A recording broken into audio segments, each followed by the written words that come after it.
Good morning, good evening, good day, or good afternoon, whatever time of day it is for you. Hi, how are you? So today we are back talking about eczema again, and this is another type of eczema we're going to talk about called seborrheic dermatitis.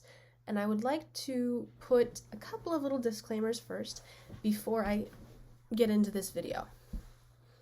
I am not a doctor yet. I've done research on this and, in-depth looking at different websites and things like that, but I will not know more about this than a doctor will. If you have questions about this, always go to a doctor or a dermatologist. Do not come to me. I am not an authority figure here on this. That being said, I will include links at the bottom for different sources for this if you have more questions, and it's not like I'm just throwing out willy-nilly information that I didn't research. This is researched, but still, I'm not a doctor. Please ask a doctor. Second disclaimer, I will be looking to the side over here a lot because I have it down in notes. Even though I did the research, I'm not going to remember everything, so I'm going to be looking over here to this side a lot, and I apologize for that. Third disclaimer, I'm not sure if I said there were only two, but there's a third now. I live in a small house with a lot of people, and right now there's 8 people in it and a dog, and it gets very loud, and my room is right in the center of the house where all the action happens, and I put a sign out on my door saying that I'm filming, but sometimes, I can't always help the noise that happens, so if it's very loud and you can hear a lot of background noise, I apologize. I can't really do anything about that. Okay, let's get into this video. Before I forget, please don't forget to like, comment, share, subscribe, and click that little notification bell if you would like a notification for when I upload a video. So seborrheic dermatitis is chronic, which means it happens throughout the year. It's pretty much a life thing, and it appears on the body where there are lots of oil-producing glands, such as the upper back, the nose, and the scalp.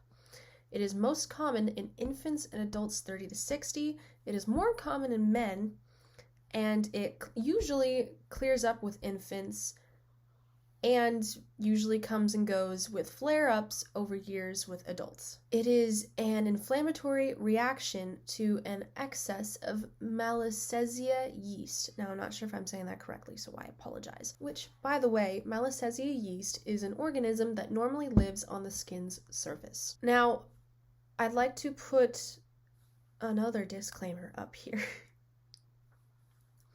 that I am going to be including photos of this now or towards the end of the video whenever editing Daniela decides to put it in.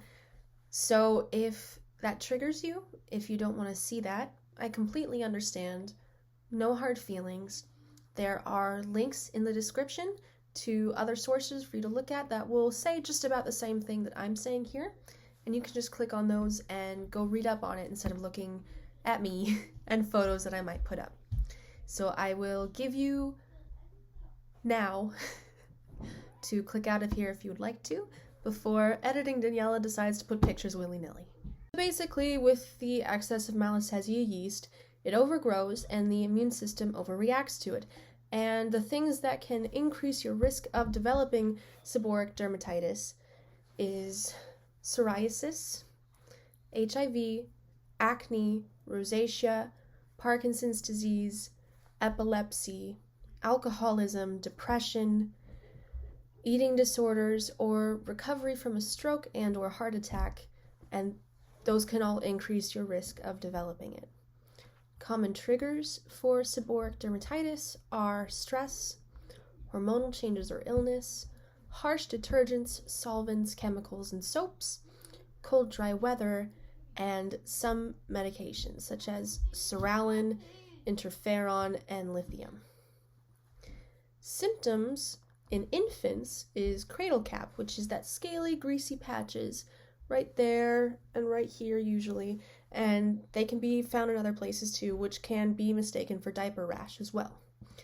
And the other symptoms, which can apply to adults as well, is redness, swelling, greasy scaling on the sides of the nose, the scalp, in and around the armpits, on the mid-chest, upper back, in and around the eyebrows, and the groin. That is all I have to say on seborrheic dermatitis. Thank you for watching. I know it's not my usual thing. I know it's not makeup, but I did also start this channel to help people with eczema, and so this is where that comes in. I appreciate you all for watching. Don't forget to check the links in descriptions if you have more questions or ask a doctor. I hope you all just have a wonderful day. Goodbye.